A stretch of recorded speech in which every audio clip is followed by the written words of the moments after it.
জয় যিশু। আজ ১লা নভেম্বর। আজ মাতা মণ্ডলীতে পালন করা হচ্ছে নিখিল সাধু সাধ্যের পর্ব দিবস। প্রথম পাঠ প্রত্যাদেশ গ্রন্থ হতে আজকের বাণী পাঠ। ৭ অধ্যায় ২ থেকে ৪ পদ, ৯ থেকে ১৪ পদ। আমি দেখতে পেলাম সামনে এমন এক বিরাট জনতা, যার লোক সংখ্যা কেউই গণনা করতে পারে না। প্রতিটি জাতি, প্রতিটি গোষ্ঠী, প্রতিটি দেশ ও ভাষার মানুষ রয়েছে সেখানে। একদিন আমি যোহন দিব্য দর্শনে দেখতে পেলাম, যেখানে সূর্য ওঠে সেখান থেকে অন্য একজন স্বর্গদূত উঠে আসছেন। তার হাতে রয়েছে জীবনময় ঈশ্বরের শিলমোহর।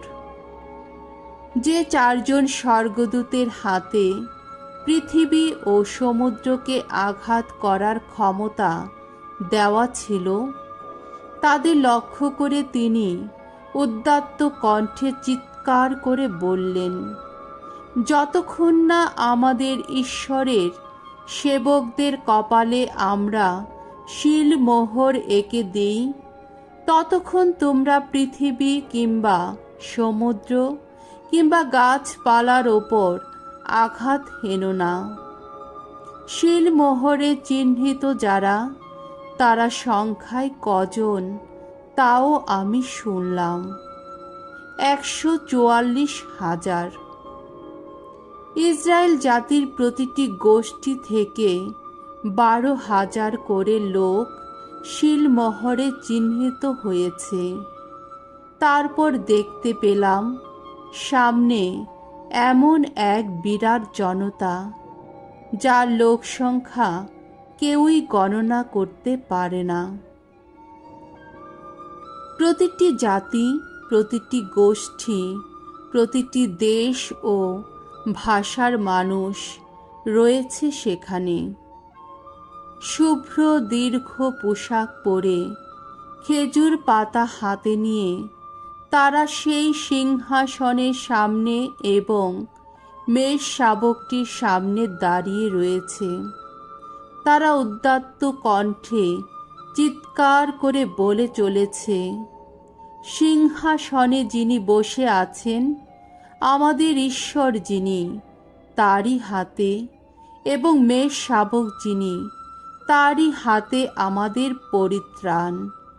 সেই সমস্ত স্বর্গদূত সিংহাসনটি ঘিরে প্রবীণদের ও ৪টি প্রাণীর চারপাশে তখনও দাঁড়িয়েছিলেন।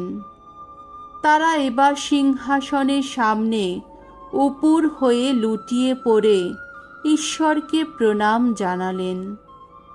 তারপর তারা বলে উঠলেন, আহা, সত্যি তাই।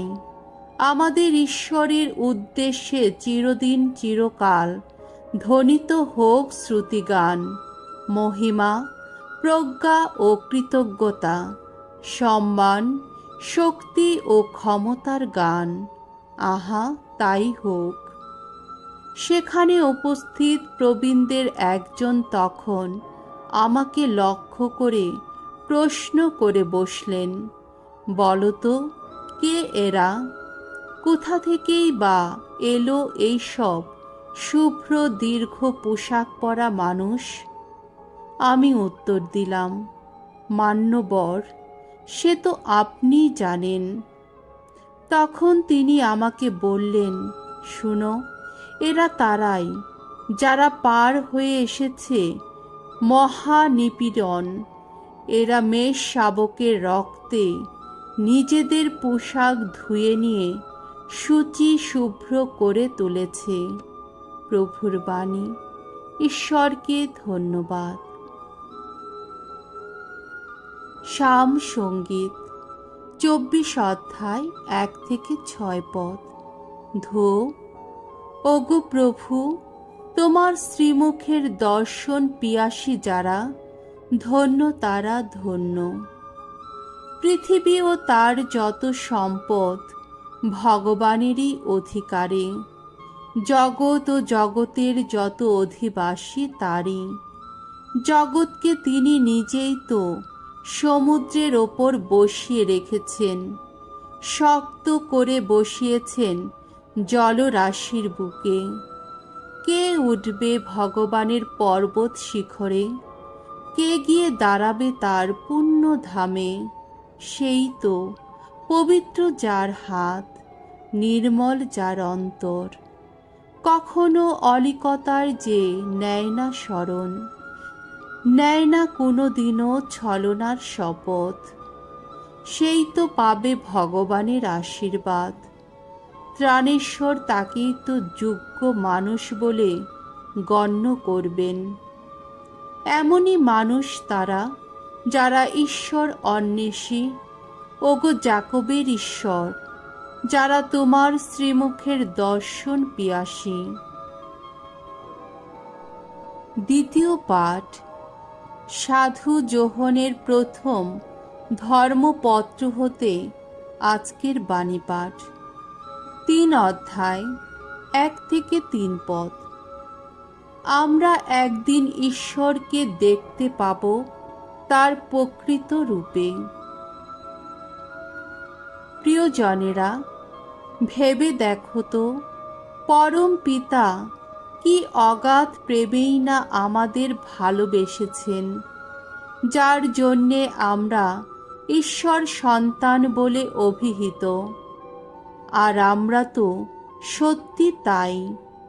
সংসার যে আমাদের চেনে না, তার কারণ ঈশ্বরকেই সে চিনতে পারেনি। প্রীতিভাজনেরা, এখন তো আমরা ঈশ্বরের সন্তান। একদিন কি যে হয়ে উঠব তা অবশ্য এখনো আমাদের জানিয়ে দেওয়া হয়নি। তবে আমরা এই কথা জানি যে যিশু আবির্ভূত হলে আমরা তার সদৃশ্য হয়ে উঠব, কারণ আমরা তখন তাকে দেখতে পাব তার প্রকৃত রূপে। যে কেউ তার ওপর এমন আশা রাখে, সে নিজেকে পবিত্র করে তোলে, তিনি নিজেই যেমন পবিত্র। প্রভুর বাণী। ঈশ্বরকে ধন্যবাদ। বাণী বন্দনা। জয় জয় প্রভুর জয়।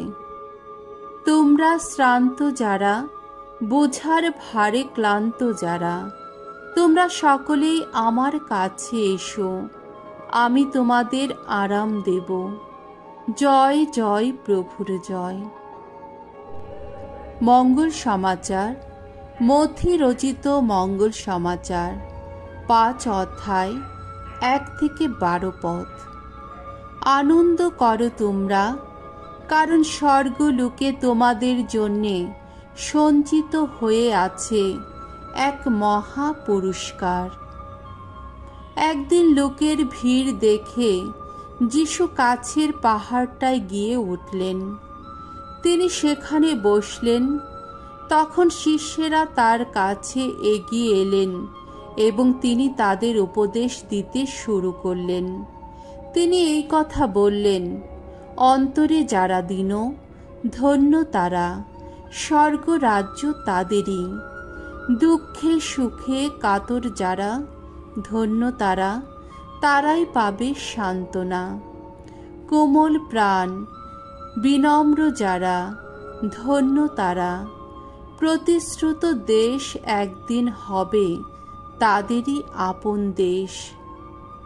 ধার্মিকতার দাবি পূরণের জন্যে তৃষিত ব্যাকুল যারা, ধন্য তারা, তারাই পরিতৃপ্ত হবে।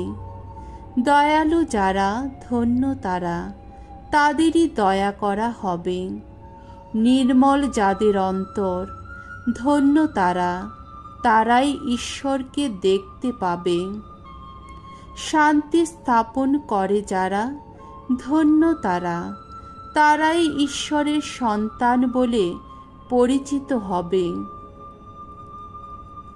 ধর্মনিষ্ঠ বলে নির্যাতিত যারা, ধন্য তারা, স্বর্গরাজ্য তাদেরই।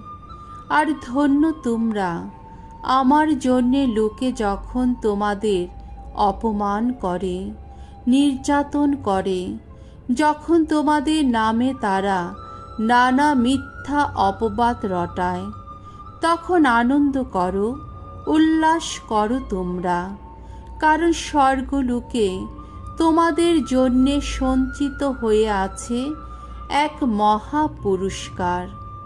প্রভুর মঙ্গলময় বাণী। খ্রিস্ট প্রভু তোমার প্রশংসা হোক।